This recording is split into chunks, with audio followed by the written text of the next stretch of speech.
placer inmenso ahora de tener a dos queridísimos amigos, los hermanos Capelli, Horacio y Edgardo Capelli, en diálogo nosotros. La parte más difícil de este reportaje para mí siempre es el inicio, porque después nos peleamos por hablar, ¿no es cierto? ¿Por dónde empezar este diálogo con ustedes? Un diálogo de vida, de fluir de la conciencia, como dijiste Horacio una vez. Bienvenidos. Muchas gracias. Antes que nada, bienvenidos. Y vos, Cholito, me estás poniendo a prueba con esa cara de sota que me mirás.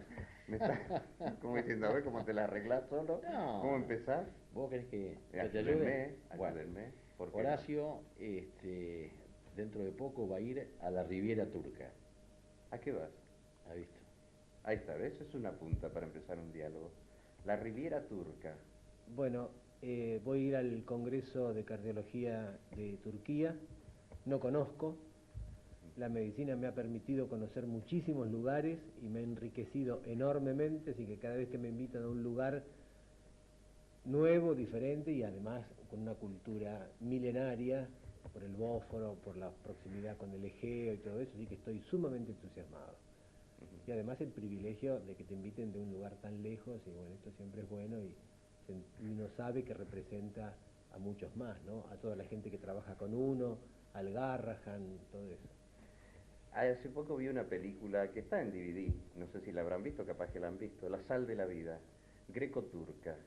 Y es extraordinaria, porque transcurre en Grecia y transcurre en Turquía, y habla de los dos países, pero a través de los sabores, de las comidas. Qué interesante. Qué interesante, ¿no? Bueno, dicen que la comida turca es riquísima, es muy especiada. Tiene mucha base de canela. Sí. Canela, fíjate vos, en la comida cotidiana. Bueno, a mí me gusta mucho eso, realmente, ¿Sí? totalmente, sí. Y cada lugar que voy y cada lugar que viajo, para mí la gastronomía es un poco es un símbolo étnico, es decir, uno Totalmente. conoce a la gente a través de lo que come. Completamente de acuerdo. Uno es lo que piensa, también es lo que come, es lo que dice, todo eso, pero fundamentalmente lo que uno come es un acto cultural, es un acto de amor y es muy representativo, así que para mí lo que vos Mientras contás no te tiene valor. sirvan un mono descabezado ahí, Bueno, como ya te con- pasó ¿dónde ya era? ¿En con- Tailandia? Eso me pasó en Tailandia, sí. Es Ya terrible, conté eso no una me vez, olvidé. sí. No, no. Pero bueno, yo en diciembre estuve en Sudáfrica, que es un lugar donde él se ha formado, y ahí también una vez más probé comidas totalmente inéditas, nuevas, sabores así diferentes, y me parece que, bueno, trajimos, y después hicimos en casa una reunión, hicimos una noche sudafricana que disfrutamos enormemente, evocamos el viaje de un país enorme, de un país fantástico, con unas desigualdades y con unos problemas sociales también muy, muy grandes, pero bueno, si el tema es la comida, te digo que la comida sudafricana es muy interesante también. Ellos superaron el tema del apartheid, pero siguen con problemas tremendos, ¿no? Mira, yo creo que sí. Yo estuve en el Hospital de Niños de la Cruz Roja en Cape Town y el médico era un médico que se había formado en Inglaterra en el mismo lugar que yo. Y la medicina que ellos hacen es una medicina de excelencia. Sin embargo, los resultados no son de excelencia, porque un porcentaje significativo de los chicos tienen SIDA, porque otro porcentaje muy importante tienen tuberculosis, y la pobreza sigue estando y sigue siendo prevalente entre los negros.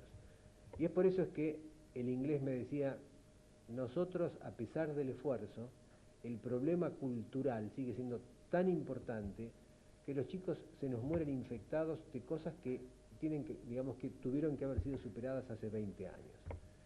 Mandela fue un grande, un hombre enorme, un hombre fantástico. Hablo siempre yo, ¿no? Sí, sí, sí. Gracias. No, pero también vas a hablar vos de Sudáfrica. No, pero Mandela fue un gigante, es un gigante.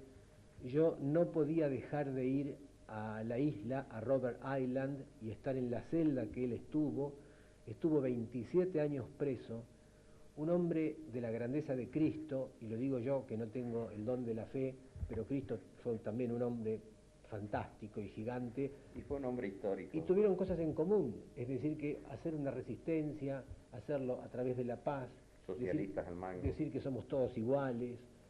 Y todo eso, el respeto que vi en Sudáfrica por Mandela es una cosa que es conmovedora. Y bueno, y me parece que es uno de los grandes hombres del siglo pasado y de este. Un hombre realmente a seguir, a mirar, para, digamos, escuchar. Un hombre que no ha tenido rencores y que le ha dicho a esta generación que tienen que sacrificarse para que sus hijos puedan realmente ser libres.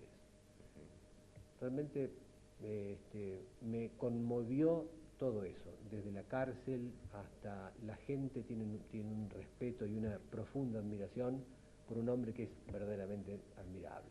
Qué bueno, Horacio, que vos no estés con las anteojeras de caballo de jardinera, ¿no? Que solo ves tu profesión, sino que te interese el entorno, la circunstancia. Es decir, vos viajás por tu profesión de médico especializado en cardiología, pero a la vez te interesa el mundo, te interesa cómo siente la gente, cómo vive la gente, interpretar a la gente, por ejemplo, a través de un plato de comida, ¿cierto? Yo creo que ya hemos hablado de esto la última vez.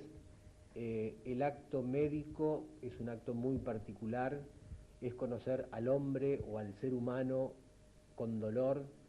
Es un ser humano que se entrega como no se entrega a nadie, y el médico, además de conocer su oficio, porque es un oficio, y conocer la parte técnica, es fundamental que tenga un componente humanístico. Es decir, que si uno, en la medida en que tenga mayor formación humanística, que esté más cerca del arte, de las letras, de la política, entiende más al hombre y sus circunstancias, como decía Ortega. Yo creo que conté la última vez acá esto de Pedro Laín Entralgo, que era un filósofo y médico español, también muy trascendente, que contaba una historia de un médico español famoso, un clínico, que es Gregorio Marañón.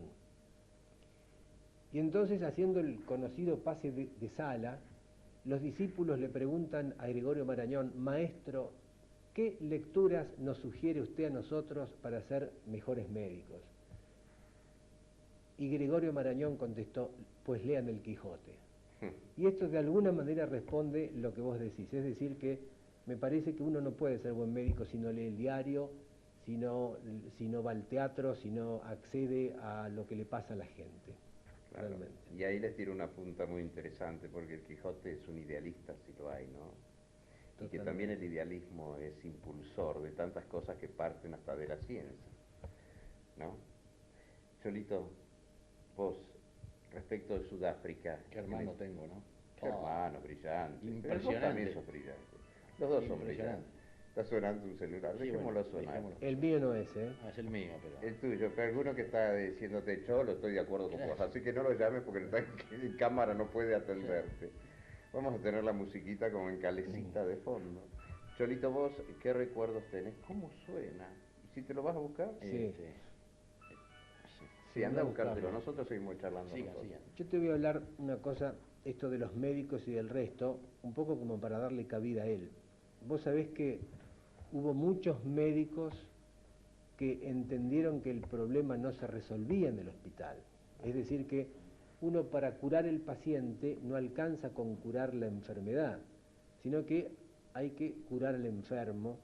Y entonces ellos han visto que en la situación de cada paciente, la situación familiar, personal, económica, influye también en los resultados médicos. Y los médicos que incursionaron en la política, sea Oscar Allende, Arturo Illia, Salvador Allende, fueron médicos que tuvieron una honda preocupación social. Es decir, que han entrado a la política quizá sensibilizados por la situación, sabiendo que el acto médico tiene límites si es que uno no puede actuar más allá de lo que uno hace en el consultorio, en el hospital. Es decir, que yo puedo curar a un chico con diarrea, pero si vuelve a su casa y no tiene agua potable, y no tiene baño, y entonces la madre pone el chupete en la misma agua que lava los platos, entonces no hay medicina que pueda resolver eso. Por eso es que me parece que los médicos que ingresaron a la política lo hacen un poco por esta razón, y todos han tenido alguna inclinación socialista, algunos más, otros menos. Pero creo que es un impulso. Creo que el conocer la realidad y la cotidianeidad, lo que uno ve en el hospital público, que es una muestra espectacular de lo que le pasa a la sociedad y sobre todo a la sociedad de los que no tienen cobertura, de los indigentes y demás.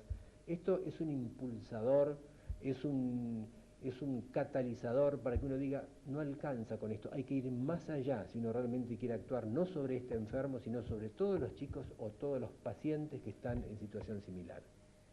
Y vos, Cholo, respecto de esto de medicina y una proyección política, ya tenés una experiencia previa a una próxima postulación.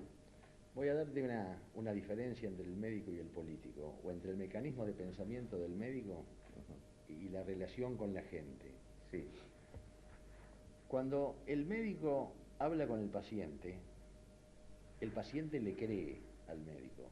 Y el médico, obviamente, que le cree al paciente. Es decir, el paciente va al consultorio y dice, doctor, me duele el pecho. Y uno hace el análisis, la interpretación, el diagnóstico y le da el tratamiento y el paciente le cree.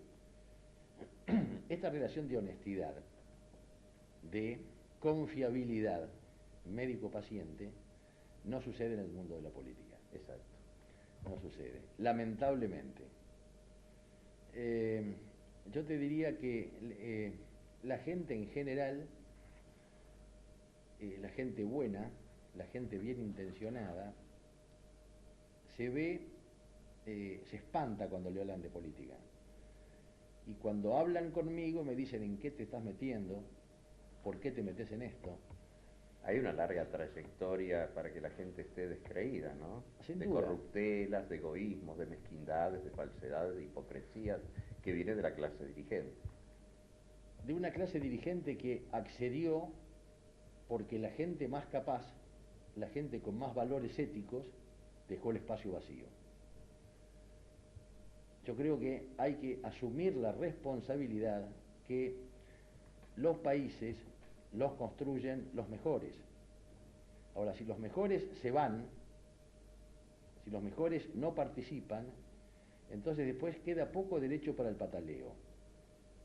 Y después queda un país a la deriva.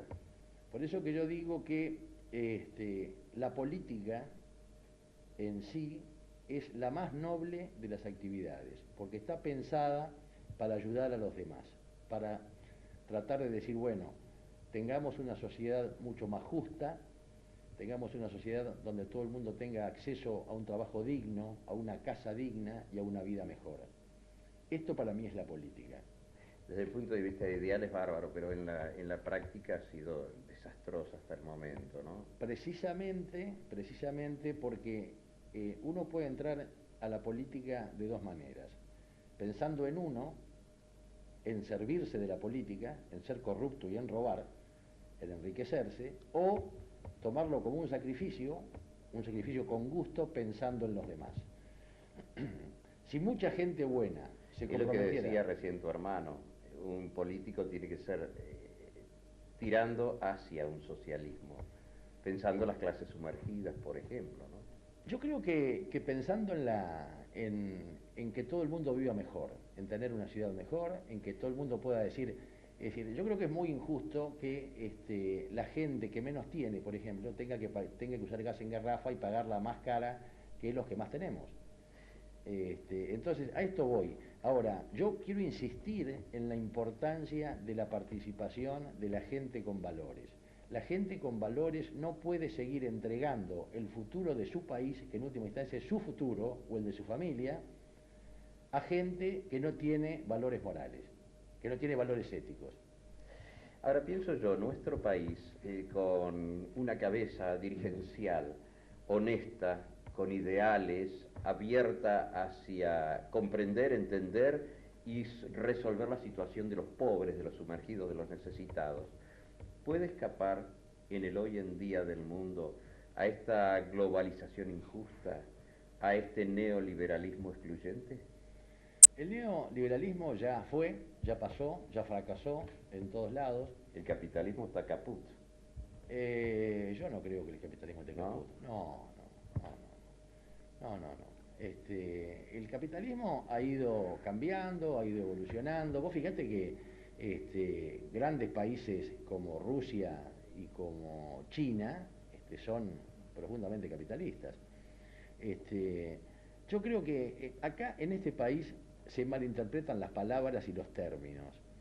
El mundo hoy es capitalista, y no tiene nada de malo, siempre y cuando sea el capitalismo sea humanitario, como es España, por ejemplo, como es Irlanda, como son los países escandinavos. Países escandinavos, Noruega, Dinamarca, donde estuvo Horacio hace poco, que según cuenta es un paraíso para vivir. España, el fenómeno de los últimos años de España. Esto es a través de la inversión de gente que gana plata pero que da de vivir, que da trabajo. Es decir, yo creo que acá la clave de la cosa es dar trabajo, ¿no?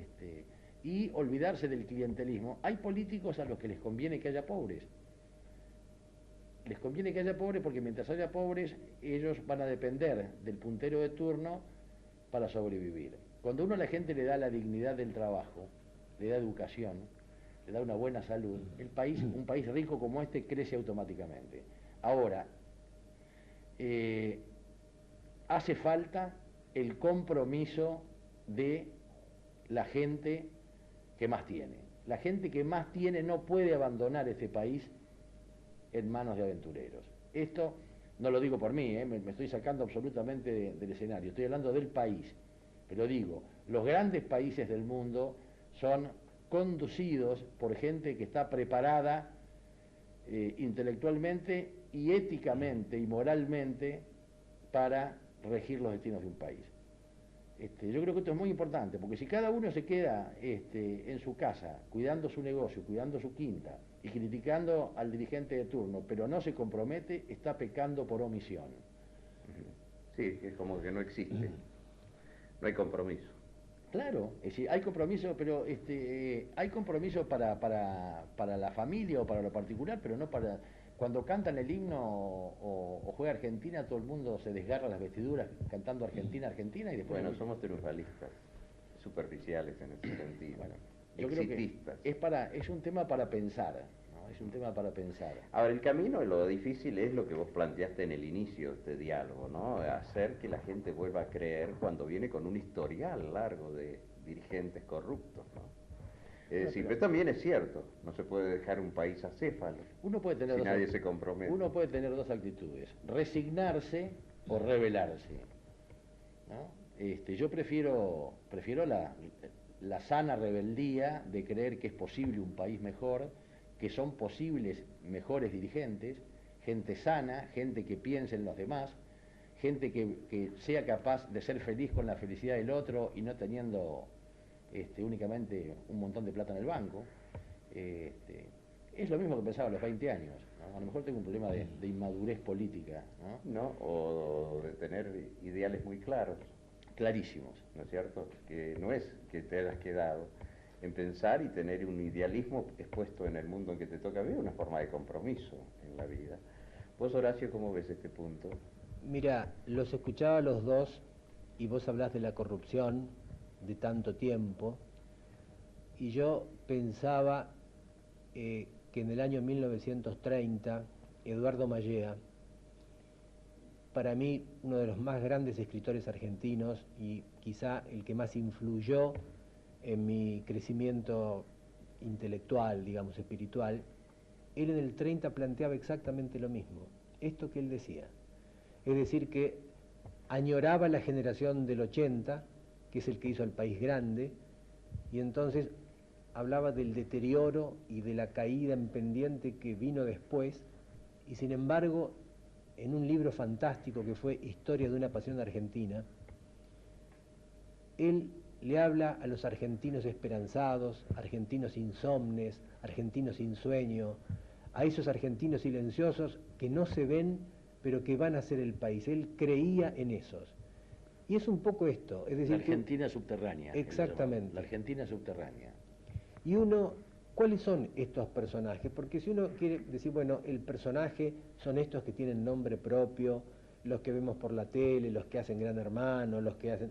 No, es el otro, digamos, el soldado desconocido, es el es el obrero que trabaja cotidianamente, silenciosamente, es el pibe que va al colegio a la noche y labura también, es la enfermera que sin ellas no podíamos hacer nada y que ganan un salario de hambre y sin embargo laburan y se matan por un paciente. Es decir, que esa gente son el futuro del país, en la medida en que los políticos o los futuros políticos creen una situación de igualdad de oportunidades. Porque yo creo que eso es gobernar, es darles a todos la misma posibilidad.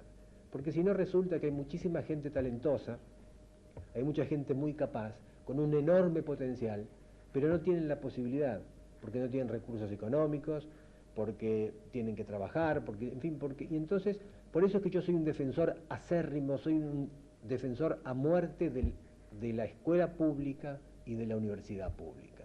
Creo que los mejores profesores están allí, los mejores egresados también, y entonces si uno tiene educación y salud pública y universidad pública, está dando igualdad de oportunidades para todos, y vamos así a tener mejores hombres, mejores argentinos y mejor país.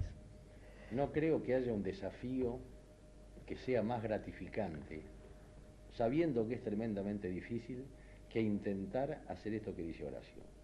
A cierta altura de la vida, cuando uno ha pasado por muchas cosas, plantearse un desafío de esta magnitud que está planteando Horacio, no sé si hay algo material, estoy seguro que no, pero espiritual, que pueda conmover a una persona como para darle la fuerza para intentar devolverle la sonrisa a un chico que tiene hambre, o la dignidad a un hombre que ha perdido el trabajo, ¿no? Esto que parecen palabras de un político en campaña, son profundas convicciones que explican el porqué de esta nueva idea que tengo para mi vida, ¿no? Pero esta idea no es de ahora, y yo quiero preguntarte, Cholito, ¿en qué importancia motor actuó aquella plaza de Capelli, llena, histórica en nuestra ciudad, en esta decisión tuya para comenzar a hacer política nuevamente? Aquella plaza no fue política, aquella plaza la hizo la gente me empujó, me acompañó, pero no fue hecha con ningún tipo de pretensión política.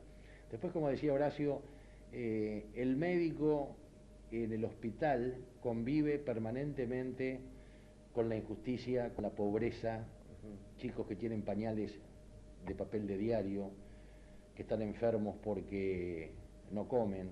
Uno cuando va a la casa de gente, de jubilados o gente que gana muy poca plata y toca las paredes húmedas y las sábanas húmedas, y la gente le dice: doctor, no tengo plata para los antibióticos. Entonces es muy difícil permanecer ajeno a esa injusticia social que a uno lo mortifica. Entonces, yo creo que estoy tomando la política como una extensión del médico y de la medicina, tratando de ser útil a los demás, tratando de ayudar, y porque, como decía Mallea, hay una Argentina subterránea que despierta una gran pasión argentina, que es ayudar a los que menos tienen. Ojalá haya muchos que piensen en eso, ¿no? Horacio, ¿desde cuándo vos te inclinaste por el socialismo? Porque se te ve con una fuerte pasión por el socialismo. Bueno, creo que desde siempre, desde la militancia juvenil, y después vos pensás que yo hice la residencia en el Hospital de Niños, donde, como decía Edgardo, uno ve una realidad que no ve la gente que hace política en el comité. El hospital muestra una realidad que es tremenda y que entonces uno no puede más que querer a esa gente. Y quererlos es realmente intentar ayudarlos. Y para ayudarlos, como ya te dije, hay que tratar de generar un sistema donde la brecha entre ricos y pobres sea cada vez menor, como en los grandes países escandinavos, donde el Estado tenga una función ética y rectora y que se encargue de inhibir estas desigualdades permanentes, y entonces siempre tuve alguna inclinación por eso, pero no por un gusto. Creo que es un deber, creo que es un sentido ético, creo que es un acto médico, creo que me parece que no podría ser de otra manera. Claro, es decir, es interesante el camino que plantean ambos, ¿no? Porque realmente, es decir, el médico en continuidad con un nombre político, pero político no por partidismo político, sino político como la palabra griega lo explicita, ¿no es cierto?, refiriéndose a la organización. Nuestro país, si no tiene dirigencia, no puede estar bien estructurado como organización y cae. No puede estar acéfalo, no puede faltarle la cabeza. Lo importante es eso, lo que vos dijiste, que el Estado tiene que tener una ética. La ética de Estado es importantísimo. Esa palabra, ética de Estado, alude a lo que debe ser, al idealismo, pero puesto en marcha, puesto en práctica, ¿no? Y puesto en práctica significa darle trabajo a la gente. Exacto. El motor tiene que ser, en esta sociedad, trabajo, trabajo y trabajo. Esto lo hablé con Monseñor Salaverry cuando tuve la dicha de entrevistarlo. Qué maravilla de hombre, ¿no? Sí, sí, sí. La tiene realmente clara, ¿no? Y él me decía, porque nos planteábamos educación o trabajo, y él me decía, no, primero trabajo, porque un padre que tiene trabajo, después manda al hijo a la escuela. Un hombre que no tiene trabajo pierde la dignidad, se destruye la célula de la familia. Y entonces la falta de trabajo es la madre de todos los problemas que tenemos en nuestro país y en Azul específicamente. Yo creo que el gran objetivo de todos los azuleños debería ser que no haya un desempleado. Hay ciudades de Santa Fe que lo han conseguido. Yo creo que Santa Fe es un modelo para mí de provincia. Uno cuando va a Santa Fe realmente siente la satisfacción de ver cómo es una provincia en marcha que produce con chimeneas y con emprendimientos. Y yo creo que el desarrollo de la agroindustria en Azul, Exacto, coincido. Acá tenemos todo para desarrollar la agroindustria y patéticamente el frigorífico y la curtiembre están cerradas y no tenemos una aceitera. Deberíamos todos los azuleños volver a los 60 y los 70, que tuvimos tanto movimiento industrial y que era otra nuestra economía también, ¿no? Mira, yo creo que con además, un criterio actual, por supuesto. Yo no creo que esta situación la cambie en el caso de Azul un político 5 o 10 idealistas o soñadores o iluminados, no creo. Yo creo que si nosotros logramos contagiar este proyecto a todos los azuleños, que sean miles los que digan vamos a trabajar y a luchar porque Azul tenga un frigorífico, porque se reabra la curtiembre, porque haya una aceitera, porque son fuentes de trabajo. Bueno, entonces todos vamos a tener una ciudad mejor. Va a haber más seguridad, más tranquilidad, va a aumentar la masa crítica de dinero que hace que lo que circula, que hace que todo el mundo viva mejor, va a aumentar la construcción. Es decir, yo creo que tenemos derecho a soñar con un Azul mejor, donde los constructores de ese Azul mejor seamos todos, y no 4 o 5. A veces ocurren cosas que el periodismo da cuenta de ello, como son, mirando la tele, haciendo zapping, anoche encuentro, los ocupas. Los estaban desalojando, rompiéndole con topadoras las casitas, o sacándolos o destruyéndoles las casas que ellos ocuparon para vivir porque no tenían techo. Yo digo, qué metáfora feroz sobre un país en crisis, ¿no? Porque los ocupas luchaban por lo suyo y los propietarios luchaban por lo suyo. Es una metáfora feroz y escalofriante en un país realmente en crisis, ¿no? Bueno, allí es donde debe intervenir el Estado. Es decir, que hay que dirimir porque hay que respetar el derecho de los ocupas, también el de los propietarios, obviamente, y el de la propiedad privada. Y es por eso es que el Estado, una vez más, tiene que resolver las necesidades básicas de la gente para que la gente pueda tener, como él planteaba, un proyecto. Lo importante en la vida es tener un proyecto y sostenerlo en el tiempo, pero para poder tener un proyecto hay que tener las necesidades básicas resueltas. Si no, no hay proyecto, no hay ideales, no hay horizontes, no hay nada. No se puede hablar de libertad a un pueblo que tiene hambre. No se puede. Gente, la charla está muy linda, se nos terminó el tiempo. Pero algo hemos hablado, ¿no? Ojalá que para alguien esto sea permeable, de alguna manera, interesante y esclarecedor. Ustedes lo merecen. Gracias, Horacio. Gracias, Cacho. Gracias, Cholito. A vos. Un placer. Es un diálogo para volver a retomarlo en cualquier momento y hablar de más cosas de la vida, que la vida nos propone, la vida nos estimula y nos compromete a vivir. Gracias, Cholo. Gracias, Horacio. Gracias. Bueno, todo dicho por hoy. ¿Nos vamos yendo? ¿Qué le parece? ¿Lo disfrutó? Enormemente, yo creo, ¿no? Lo pasó bien. Un diálogo muy, muy vital, muy existencial, por otra parte, y muy entendible. Pensar en el otro como en uno mismo.